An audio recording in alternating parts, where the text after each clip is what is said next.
Hello, good morning. మేము చార్ధామ్ యాత్రకు వెళ్ళినప్పుడు ఈమె గంగా మహాలక్ష్మి గంగోత్రి నుంచి తెచ్చుకున్నాను నేను.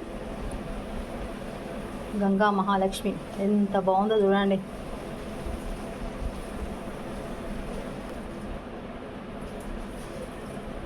ఇప్పుడు నేను మీకు ఒక సుభాషితం చెప్తానండి, అంటే మంచి మాట. మనము కోట్లు సంపాదించుకున్నా కానీ ఎప్పుడో ఒకప్పుడు ఎవరో ఒకరు తప్పకుండా ఎవరికో ఒకరికి అప్పగించాల్సిందే. మనం తీసుకుపోయేది ఏం లేదు కదా.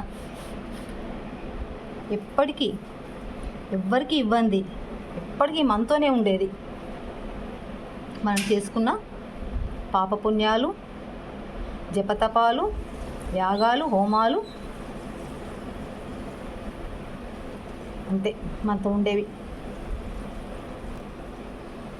అవి ఎన్ని జన్మలైనా మనతోనే ఉంటాయి.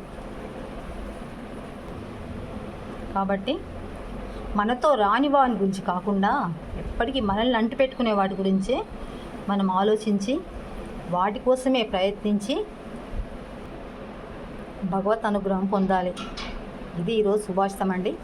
నచ్చితే లైక్ చేయండి, షేర్ చేయండి, సబ్స్క్రైబ్ చేయండి. Thank you very much.